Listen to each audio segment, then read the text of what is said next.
Prochain arrêt, Elbeuf-Saint-Aubin. Pour votre sécurité lors de votre descente, prenez garde à l'intervalle entre le marchepied et le quai.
T'as vu le véhicule là-bas? Ouais, la conquérante laboureuse.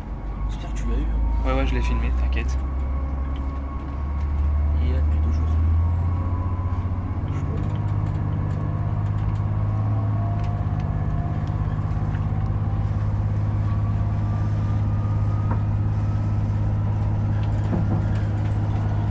Ouais, il est là.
Mon Dieu.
What the fuck?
Il va partir après.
T'as le Scania, la ligne 41 qui arrive là.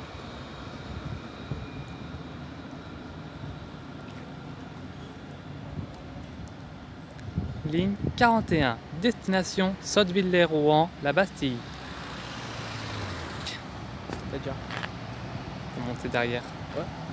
Ok.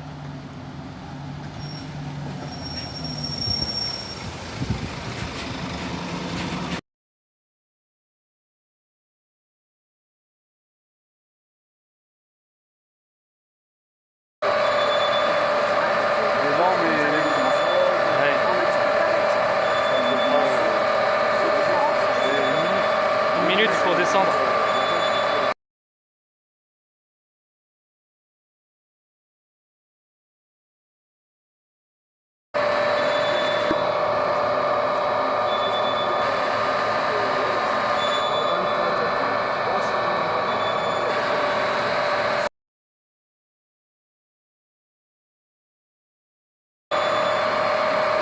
C'est combien de profondeur? 8 mètres, je crois. 8 mètres? 8 mètres ici et 6 mètres là-bas. D'accord.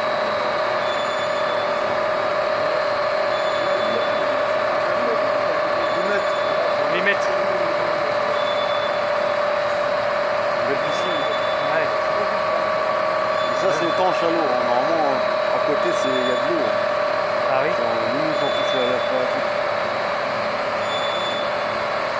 Alors, 10 minutes ou un peu plus. Hein. Ah oui, c'est très long.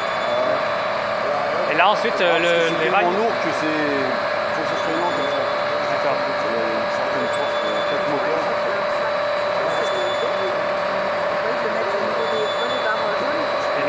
mettre au niveau des On roues. va le mettre au niveau du bogie, c'est l'ensemble des essieux. Oui. On va le mettre à sa hauteur. Hop, comme ça, il va permettre de descendre. D'accord. Soit il descend les roues, on travaille ici un par un. Ouais. Ah, Soit il descend carrément l'ensemble. ok. Attention, ils font pas les formes, ils font que les essieux.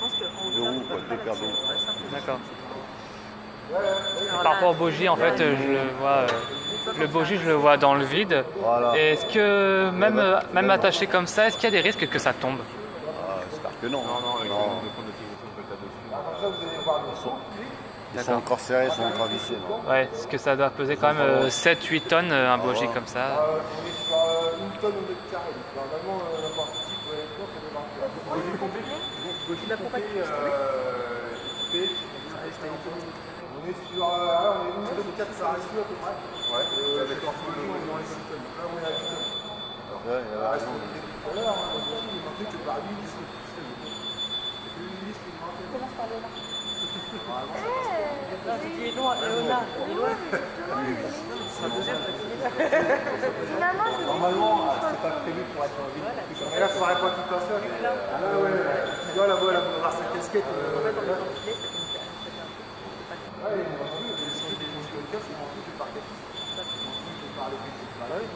Parce que c'est pas juste le fait de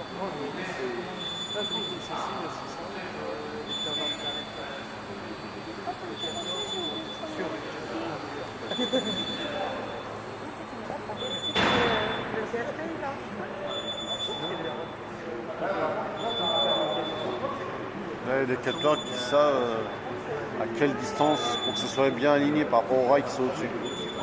Oui. Parce que s'il y a une mauvaise. Ça part, il va dériver, heureusement ça s'est jamais arrivé, c'est pas possible. Bien sûr. Tu as des capteurs réglés, que ce soit pile poil. C'est réglé. Ça se règle automatiquement ou est-ce que c'est. Non, c'est quelqu'un qui vient qui le règle. Ensuite, c'est sa responsabilité, c'est de faire un décalage. Parce que si ça tombe, il n'y a plus d'agent. Rien. Ah oui. Donc, mais il le voit. Hein. Il le voit, si ça tombe pile poil, c'est que tout est aligné. Voilà, si les deux sont alignés, les bougies, c'est que tous les rails sont alignés. D'accord. C'est vrai que c'est un facteur temps. Le temps, tu vas voir, j'ai pas regardé là. Là, il a mis à peu près 1 minute pour venir de là. Ah oui. Et là, on va voir, il est 11h. On va voir combien de temps il fait pour remonter. D'accord.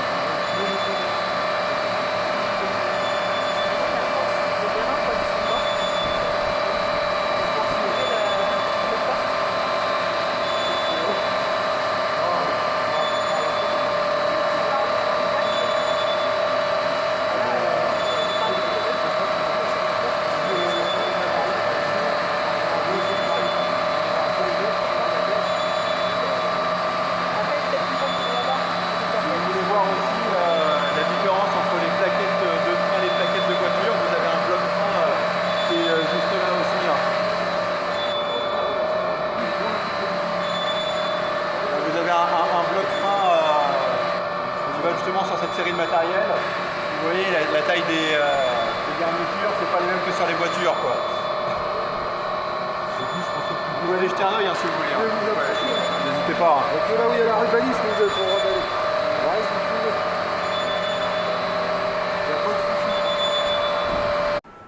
Ouais. Donc la partie cabine, on va vous la présenter de l'autre côté en fait. Hein. Donc je vous invite à suivre un peu. On va le voir en détail.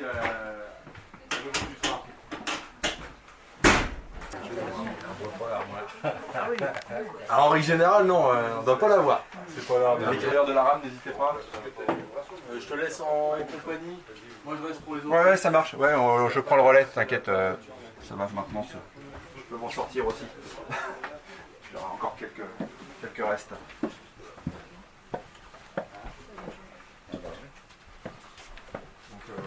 Donc là, c'est une excellente occasion de vous montrer l'intérieur d'une rame entière. Comment? Ah non, je filmais pour YouTube en fait.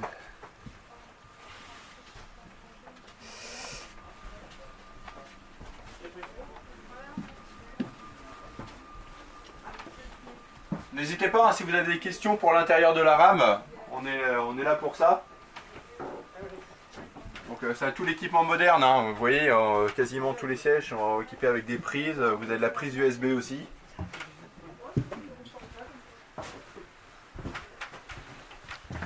Là, il y a plusieurs pièces où il n'y a que des toilettes.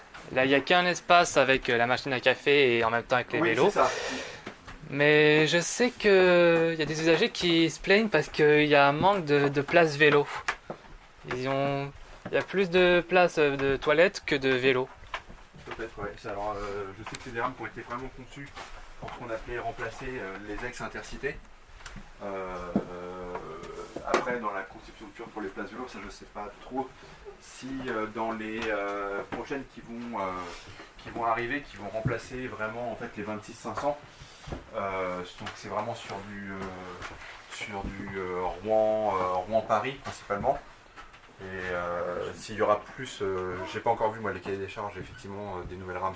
Peut-être qu'ils vont être conçus pour avoir plus effectivement de place vélo, peut-être.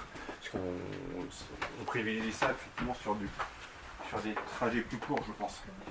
Mais voilà, je te donne juste mon ressenti, je suis pas dans les équipes de marketing et tout ce qui a été donné. D'accord.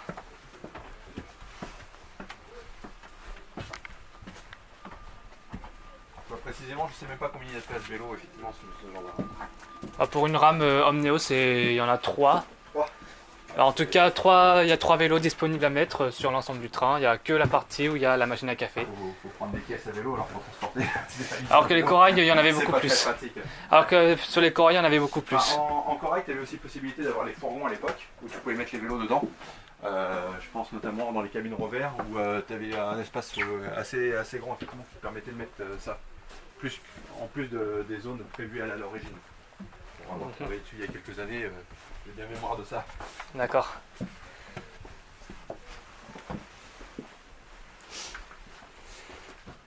Ouais, c'est dommage parce que c'est vrai que dans la logique de la mobilité urbaine aujourd'hui, ça aurait été intéressant d'en prévoir plus.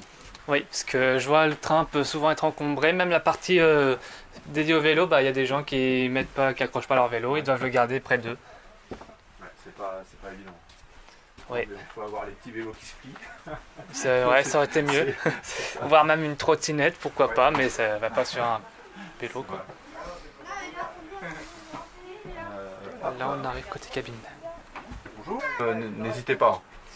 Par rapport au siège, je crois qu'il y avait 5 entreprises de la région qui ont contribué à la construction, notamment pour les sièges. Il y en a en tout 59 en première classe et 446 en seconde. Alors là, tu es plus précis que moi. J'en ai aucune idée, précisément. Je sais qu'il y a une entreprise, effectivement, qui a... D'ailleurs, c'est le conseil régional qui avait fait un peu le forcing pour que ça soit une entreprise. D'ailleurs, ça fait une polémique un peu en ce moment, je crois. J'ai vu quelque chose aux infos il n'y a pas longtemps sur ça, que l'entreprise était en difficulté parce que... alors, je sais plus le détail, mais... il n'y a plus de production derrière et même pour la remise à niveau, ils ne veulent pas les solliciter, je crois. Je sais pas si vous avez peut-être entendu parler de ça, mais je sais qu'il y a une entreprise qui est en difficulté sur ça aujourd'hui, locale. Mais ça, j'ai entendu ça aux infos il n'y a pas si longtemps que ça. Alors je ne vais pas t'en dire plus là-dessus, ça me dépasse. D'accord, il n'y a pas de souci. Qui vous vont Bonjour. présenter en fait la partie conduite, la partie cabine. Voilà, donc je vous laisse Grégory qui est là, qui va vous présenter. N'hésitez pas si vous avez Grégory, des il y a questions aussi à Christopher nous et poser. puis Christopher. Allez-y, moi je sors, je laisse. Donc là maintenant nous allons passer sur le toit. Nous allons au niveau du toit, niveau caténaire et niveau pantographe. Tout ce qui est électronique sur le toit.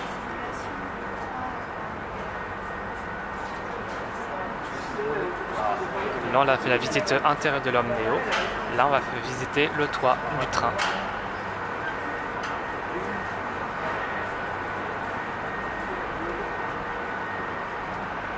On arrive, donc je vais laisser Théophile prendre le relais. Donc on va aller dans une partie qui est une zone dangereuse normalement, mais vous voyez les portes sont ouvertes, vous n'avez aucun risque, c'est en sécurité, la caténaire est coupée. Donc on va faire la partie de clôture.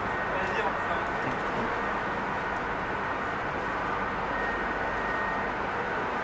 Hop là.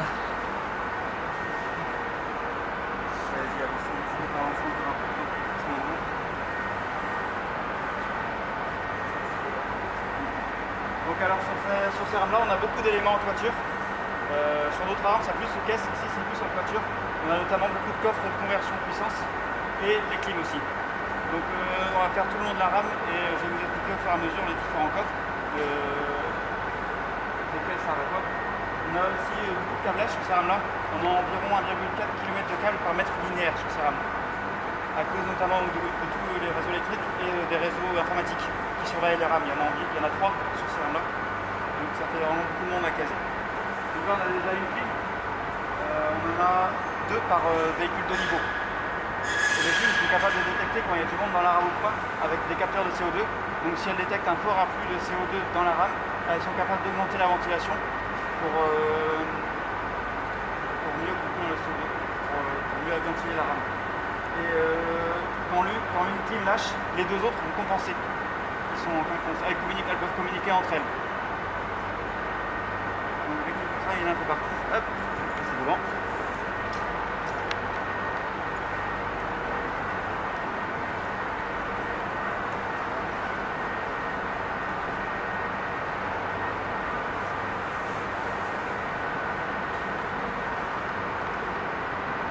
Ici vous avez des résistances de freinage, donc Maxime a dû vous parler du freinage plus bas. Donc la résistance de freinage qui sert à dissiper l'électricité générée par les moteurs de traction en chaleur. Donc il y en a plusieurs disséminés tout du long de la toiture.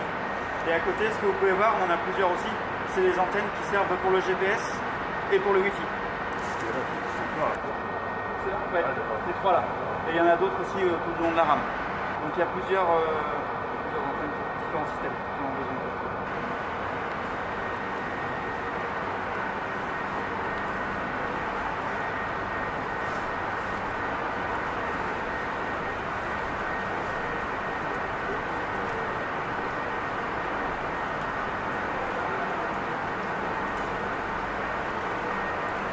Là nous avons un pantographe.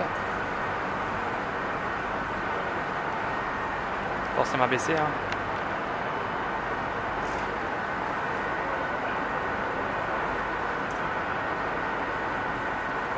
Ici vous avez un des 2 pantographes que possède la rame. Celui-là il sert uniquement pour le 1500 volts continu. En Normandie on n'est pas équipé de 1500 volts continu sur nos caténaires. On est uniquement en 25 000 alternatifs. Donc celui-là il sert jamais en fait. Mais sur toute la rame de cette génération-là, il y a ce pantographe qui est fourni avec. Donc pour l'instant, lui, il ne sert pas. Mais peut-être qu'un jour, si on transfère la rame sur d'autres régions, il servira. Et il ne peut pas servir de pantographe secours non plus. C'est uniquement pour du 1500 volts. Il ne pourra pas servir pour 25 000. Vous voyez, la bande, elle est vraiment propre. Il ne sert jamais. Ouais, toute lisse. C'est pas exactement le même. C'est pas exactement le même. Lui, il est Donc pas là, toute lisse, hein, il n'y a pas de bande en carbone au niveau des archets.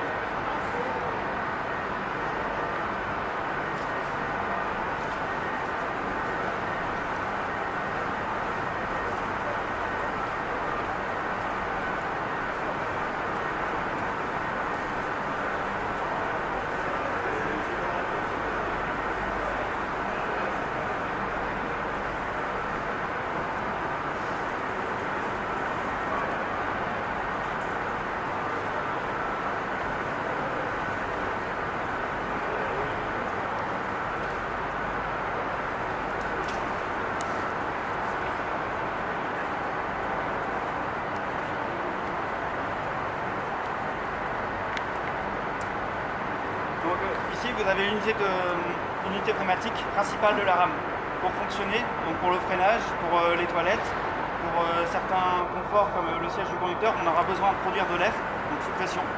Ça va être le rôle de l'unité de compression ici. Vous avez 2 compresseurs en quinconce qui fonctionnent en alternance pour avoir un même taux d'usure. Et devant, vous avez l'unité de séchage pour assécher l'air qui va être compressé, pour envoyer un air le plus sec et le plus pur possible dans les systèmes. Et à côté, vous avez la grande cuve de 800 litres qui va servir de réservoir d'air principal. Vous avez aussi une autre unité de production d'air beaucoup plus petite qui était là-bas, qui elle servent vraiment en auxiliaire pour faire monter uniquement le pantographe quand la rame n'a plus d'air. Donc quand on démarre la rame après un certain moment de stockage, s'il n'y a plus d'air, lui il ne peut pas démarrer s'il n'y a pas la caténaire au-dessus. Du coup on a vraiment besoin de la petite qui est capable de fonctionner avec les batteries, qui va vraiment juste faire lever le panneau pour pouvoir démarrer celui-ci après qui va alimenter tous les systèmes et ainsi de suite. Si vous avez des questions, n'hésitez pas, je vais très vite. Et l'aromatique qui est dans le système, ça fait combien de barres d'ailleurs? Alors là, du coup, on est à 9 barres, entre 9 et 10.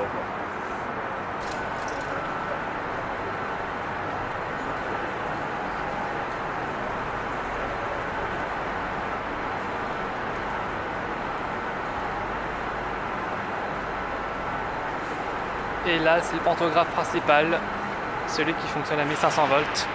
25 000. Combien? 25 000 volts. 25 000? Je pensais que c'était 1500 volts. C'est une semence, ça.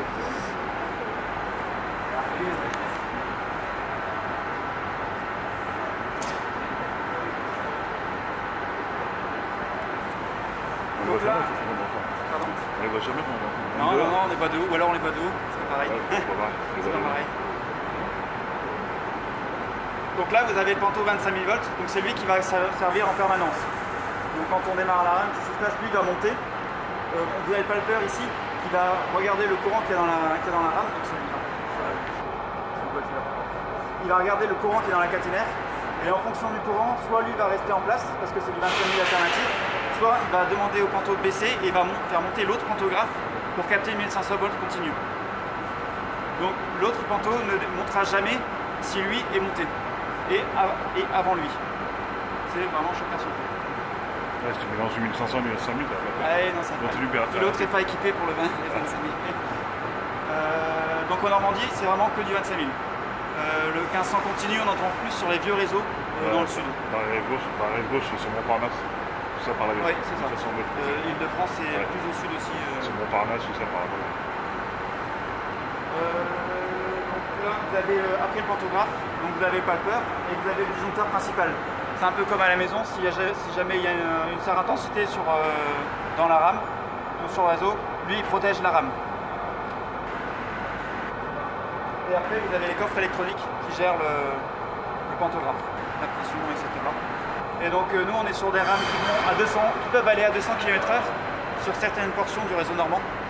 Donc le pantographe est équipé, contrairement à d'autres, d'une vanne qui va accroître la pression sur la caténaire quand la rame va passer à 200 km/h pour améliorer le captage, pour pas que le panneau arque. Il faut vraiment une pression supérieure. Donc ça on n'en trouve pas sur toutes les rames, c'est vraiment spécifique aux rames 200 km/h. Là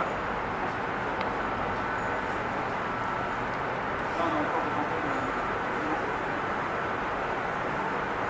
Bon, ça, c'est ce qu'on avait vu tout à l'heure. Moment.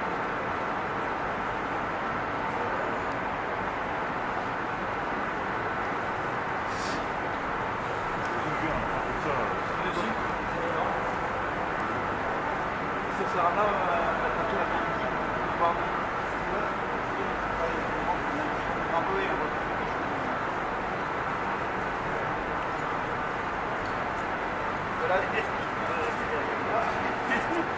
Hop, attention, excusez-moi.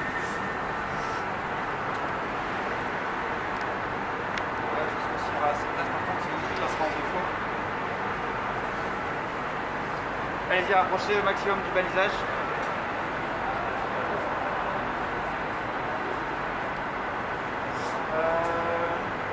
Donc on va reprendre la chaîne de traction. Donc on a dit que le pantographe il captait le 25 000. Le 25 000 il va arriver jusqu'à l'avant du train, jusqu'au transformateur principal. Il va transformer le 25 000 en 900. Et après votre transformateur principal, vous allez arriver dans les convertisseurs qui vont convertir la tension transfo en 1500 volts continu. Donc en fait le panneau 1500 volts continu, il sert juste à charger cette partie-là qui ne sert plus à rien du coup, quand on a un réseau de 1500. Donc des coffres convertisseurs comme ça, on en a plusieurs le long de la rame. Là, ceux-là ils sont spécifiques pour redresser après le transformateur, mais sinon on a des convertisseurs qui servent aussi pour alimenter les moteurs de traction à partir du 1500 volts continu qu'on a disséminé tout le long de la rame. On a aussi des convertisseurs qui vont fournir du 400 volts pour les clims notamment et pour le compresseur qu'on a vu tout à l'heure. On a des convertisseurs qui vont servir à alimenter les prises de courant pour les voyageurs. On a un convertisseur qui va servir uniquement pour la machine à café. Et oui. Donc il y a des conversions un peu partout qui se font dans la rame et à plusieurs niveaux. Il faut savoir aussi que la chaîne de traction, donc, gérer les moteurs en fonction de ce que la jante conduite veut, tout ça c'est géré électroniquement avec un des réseaux de la rame. La rame elle possède 3 réseaux, donc, dont le réseau de traction qui va surveiller tous les équipements électroniquement. Les réseaux qui sont en partie composés de modules entrée-sortie comme on voit ici. Où là c'est plus la logique avec des relais comme avant, c'est vraiment des logiques entrée-sortie électroniques. Donc on active une entrée, selon la programmation il active ou non les sorties. Et enfin, pour refroidir les transfo-convertisseurs, parce qu'ils chauffent beaucoup, ou alors le transfo, on aura 3 systèmes. Le transformateur il va être refroidi en huile, avec donc des pompes classiquement. On a aussi un refroidissement par air, avec des ventilations classiques. Et on a un refroidissement par eau, un peu comme du liquide de refroidissement sur la voiture en fait. Où là on aura un petit stock de liquide de refroidissement avec des pompes qui vont alimenter en eau les convertisseurs pour qu'ils puissent se refroidir. Et là vous avez une clim ouverte. Ça c'est pour information. La clim on voit beaucoup moins ce qui se passe à l'intérieur. Mais c'est une clim c'est classique.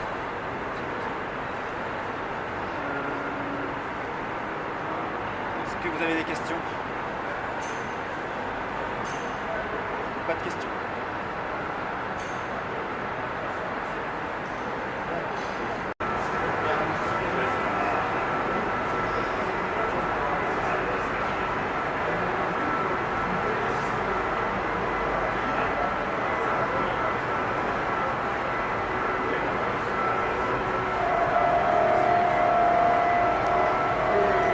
Vous savez ce bruit?